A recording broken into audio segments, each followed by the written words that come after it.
je dirais que moi, je suis peut-être moins déçu que d'autres parce que depuis le début, j'ai dit que je n'étais pas un rêveur et que notre objectif, c'est de construire une équipe. Et c'est vrai que nous avons eu un CI national qui a eu deux visages, en fait. On a eu un CI national qui était effectivement battant, compétitif, notamment face au Sénégal.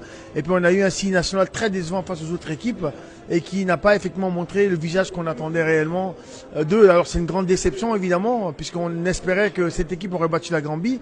Mais la réalité, en fait, c'est que la Gambie, qui a été fort sous-estimée, ça fait plusieurs années qu'ils ont créé des compétitions au niveau local aujourd'hui qui leur permettent non seulement d'avoir des enfants qui jouent au foot à partir de 5, 6, 7 ans, mais aussi qui effectivement progressent dans les années qui viennent aujourd'hui. Donc si nous n'avons pas renforcé notre championnat local, on ne pourra jamais effectivement être compétitif au niveau international. Vous savez, la difficulté de la Guinée, d'une manière plus générale, c'est qu'on a souvent tendance à changer les choses très rapidement parce que dès qu'on perd, on dit c'est pas bon, il faut changer. On construit une équipe. C'est sur les années qu'on peut le construire. On ne peut pas le construire juste en disant ouais, l'entraîneur il est mauvais, il faut l'enlever aujourd'hui et remettre un autre entraîneur, il est mauvais, il faut l'enlever. L'équipe elle est mauvaise, il faut la changer, il faut l'enlever. Il faut construire une équipe. Alors, vous avez raison que des joueurs, quand ils viennent ici, ils doivent venir d'abord pour mouiller le maillot, pour défendre le drapeau au niveau national. Il faut qu'on arrive à créer la fibre patriotique d'abord chez un joueur ou chez un sportif ou chez n'importe quel autre Guinéen. On doit être fier d'abord de dire on joue pour la Guinée, donc on joue à 200%. Ça, c'est quelque chose qu'on doit créer. Mais à côté de ça, il faut faire un état général, des états généraux du football guinéen, de manière plus générale, et remettre effectivement en place ici un championnat et des compétitions pour les enfants à partir de 5-6 ans. Il faut le faire, il faut des vraies compétitions. Vous savez, le président, il a dit dès sa prise de participation qu'il faut qu'on veille à lutter contre tout soupçon de corruption, même pas la corruption, tout soupçon de corruption, et que le népotisme, la gabégie, soit combattu. Vous avez remarqué que nous sommes dans un pays qui a un grand potentiel et qui a 63 années d'indépendance et qui, malgré tout son potentiel, est au niveau où il est. Le président, dans sa vision, considère que ce problème vient en grande partie des problèmes de gestion que nous avons, donc des problèmes de moralisation de la vie publique. C'est dans le sens que par rapport à la gestion des deniers publics, que des situations ont fait l'objet d'enquêtes et des faits concordants ont été identifiés dans certaines entités. Et ces faits ont conduit d'abord au limogeage des principaux directeurs concernés et ipso facto à la suspension des agents comptables travaillant dans ces structures. Vous aurez remarqué que qui peut le plus, peut le moins en droit.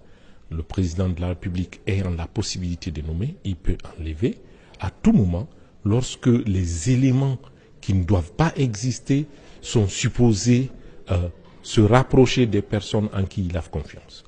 Maintenant, par rapport aux agents comptables, il s'agit des gens qui sont dans des fonctions qui sont réglementées et qui fait que pour les enlever définitivement, il faut avoir les preuves définitives des faits.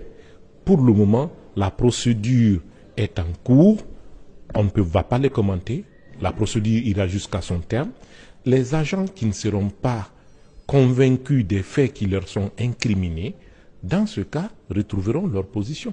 Mais pour ceux pour lesquels ce serait établi, on passera de la suspension au licenciement. En effet, 20 par rapport au niveau auquel nous sommes, mais 20 par rapport à 0, c'est un début. 100 pas commence par un pas. Apprécions ce qui est en cours. Allons jusqu'au bout de cette procédure. D'autres dossiers sont en maturation. Au fur et à mesure que nous atteindrons les niveaux de maturation qui nécessiteront une action sera entreprise. Juste pour une clarification, il y a beaucoup d'homonymie dans ce pays. Vous allez voir que dans une même famille, le nombre de Lansana Condé que vous allez trouver va au-delà de 10. Il n'est pas surprenant que dans une même entreprise, qu'on ait 2, 3, 4 personnes qui aient le même nom. Donc, il n'y a pas de répétition sur la liste. Nous avons reçu une liste, nous l'avons traitée comme reçue, et quand on traite des cas de cette nature, on n'enlève pas de nom qui vous a été communiqué. Je voudrais préciser ce point. Un autre point, parce que certains se disent, il y a des gens qui ne sont pas des agents comptables, qui n'ont pas été nommés par le ministre. C'est vrai. Mais les personnes doivent relire la loi 056 qui est relative aux organismes publics.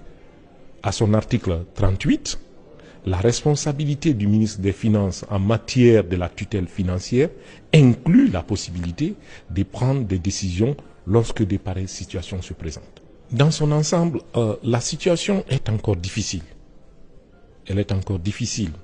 Le pays est resté depuis le deuxième trimestre de l'année dernière avec très peu de paiements.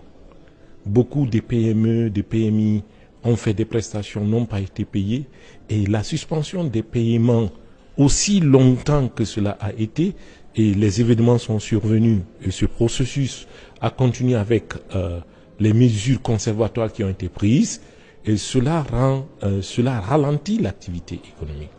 Mais progressivement, nous essayons de trouver les leviers pour dénouer et rendre fluide l'activité économique en faisant des paiements progressivement pour que l'économie soit irriguée et que les activités commencent à fonctionner.